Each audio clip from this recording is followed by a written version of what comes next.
How did I spend the holidays this year? Well, I went to a concert, fed some animals, and got depressed. Just kidding. Well, actually, I'm not kidding, but more happened than just that. Let me show you what I did.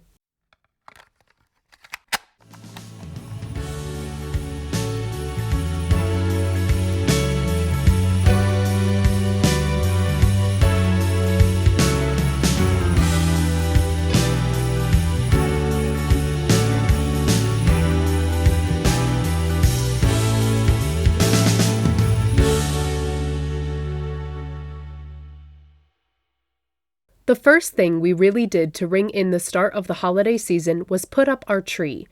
We've had it a couple years and not all of the lights work anymore, but it was nice to have, and I did not want to spend $200 on a new one. The majority of ornaments are mine because it was my family's tradition to get a new one each year. My husband has a few, and he and I bought some new ones together. I splurged and got 2 Avatar ornaments because it is one of my absolute favorite movies, and we are so eager to see the new one in theaters. I was hoping to see it back in December, but we simply didn't have the time, but hopefully we will this week.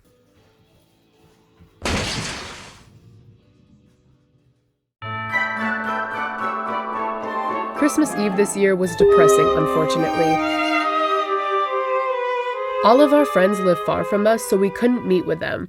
We went to a Christmas Eve service at our church, but everyone was in such a rush to get home and celebrate with their families that no one talked to us. And my mom had to work that night, so we canceled our plans of eating cookies and watching a Christmas movie together. It was nice to celebrate our first Christmas as a married couple, but I don't know, we felt very isolated and depressed.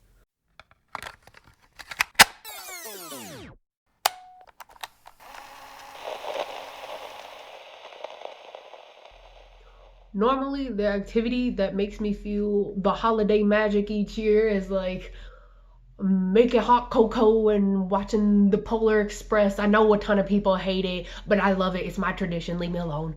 And then like listening to Christmas music before bed. But our TV is small and old, and just like the dimensions wouldn't look good. I know it's better than nothing, but I feel like forcing myself to watch it anyway when it doesn't look good would like make it worse, because I'm already struggling with feeling like a sense of magic missing, so I don't want to make that sense stronger. I don't want to make it worse. And I was thinking about it, and in all honesty, this Christmas Eve is depressing, but like I'm used to it. I've felt this for multiple years by this point, so I'm kind of like desensitized to it. I believe that if this were my first year experiencing it, it would be so much worse. It would be paralyzing, but it's not. It's not paralyzing. It's not devastating because I'm used to it. It's familiar. I know that's depressing to hear, but I think it's healthy to talk about the negative emotions that come with the holidays. So many people experience loneliness, disenchantment, and depression during the holiday season, yet simultaneously have to battle the pressure, the expectation of being joyful and connected. Depression is not new for me, especially during winter months, but for some people it is, and they have no one to go to. So rather than getting support to endure it, they drown in it and can only hope to keep their head above water until the season ends. It is a very real and very frequent occurrence, so I'm okay with rowing in the vibe if it means someone feels less lonely in their battle.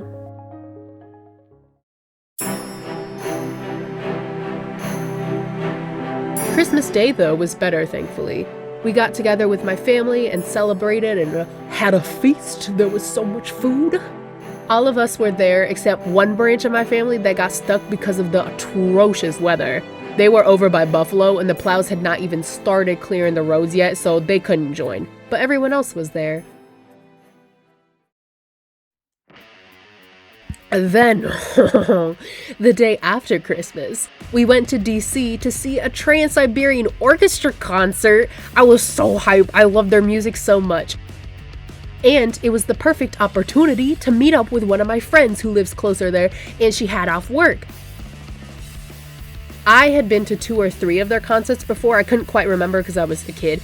But my husband and my friend never had, and I was determined to have them experience it at least once so they see how awesome it is. We arrived late because DC traffic, of course, and then also waiting for the metro, but we were all glad to see as much as we did. Listen, if y'all have never been to one of their concerts, you need to go. It is fabulous. It is epic. Also, cool little side note, we know the drummer. He actually grew up with my boss, and they went to school together and are still in touch decades later, and we met him in person a couple times. He's a very chill dude. Shameless bragging, I know, but I don't care. After the concert, we went to get something to eat together right by Chinatown, which frankly I did not know existed in DC, but it was really cool to see. Rather than drive all the way back home that night, we stayed at this cute little Super 8. They had all these Christmas decorations in their lobby with like handmade ornaments and buckets of candy on their desk. And when we checked in, they gave us these cute little chocolate chip cookies and it was adorable. The next day, we started driving back home, but in a very impromptu decision, we stopped at the Seton Shrine on the way. I had driven by it a couple times before and never thought I would be interested enough to stop, but for whatever reason, I decided now would be a great time because we weren't in a rush to get home. I didn't film anything while there because it felt disrespectful, so instead I will show you a tour on Google Maps. The shrine is dedicated to St. Elizabeth Ann Seton, who I learned was the first American saint to be canonized, which is lit. They have so much on the property: a visitor center and museum, the Daughters of Charity archives, tours of the houses she used to live in, and this magnificent basilica, which actually has her relics, her remains, under this altar of her. And it's hard to tell on Google Maps, but all this art above the altar are individual tiles compiled together in a mosaic. I didn't even realize until I was standing up close in person. The whole place is very intricate and gorgeous. That following day, my nephew was born. I don't want to show any pictures because privacy, but here are some pictures from the baby shower. Of course I'm biased, but I think my gifts were awesome. We were already an aunt and uncle from my husband's side, but now we are also an aunt and uncle from my sister. Then, perhaps the most exciting part of the holidays, I fed some wildlife. A while ago, there was one night where a ton of deer were just chilling in our backyard. It was magical. There was snow on the ground and this congregation of deer in the tree line behind our apartment. I felt like a Disney princess. But also there are squirrels, rabbits, and birds who are in our backyard all the time. So I've been wanting to get food to leave out for them to encourage them to hang out here, but I haven't gotten any food for them yet because broke. But I did have a banana that was rotting to the point I didn't want to eat it anymore. It was the last one. So I researched if it was safe for wildlife to eat, and it is. So I cut it into slices and spread it around our yard. I confirmed that it was safe for all types of wildlife that may come here because I didn't want to accidentally make an animal sick because they ate food I intended for another animal.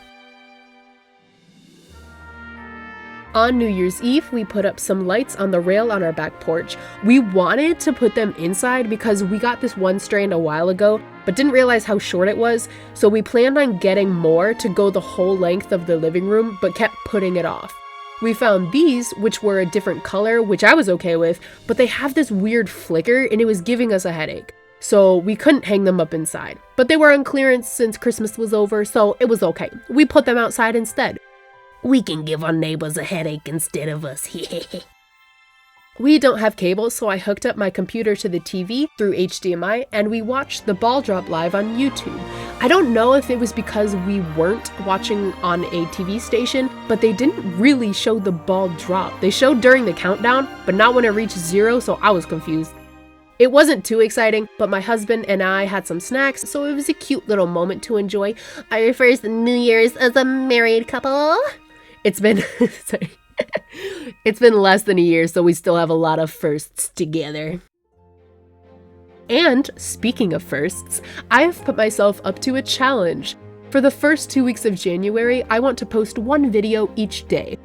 I've been disappointed in myself for falling so behind in my uploads. Last year, I had many hectic life events like not one but two new jobs, getting married, and moving to our apartment. I tried to bounce back in my upload schedule after each event, but I never succeeded. I just kept falling further and further behind.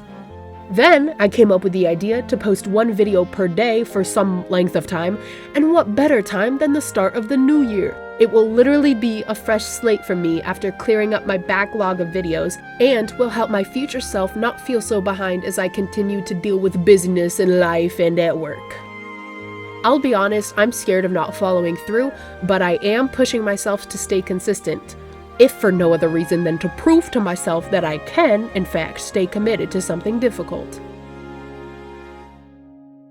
But that was how I spent the holidays for the year 2022. I hope you had an enjoyable time with your family, or your pets, or by yourself. Even if you did not enjoy it, I hope you find someone to connect with and have a more enjoyable beginning of this year than the end of last year. If you don't have any support, connect with me.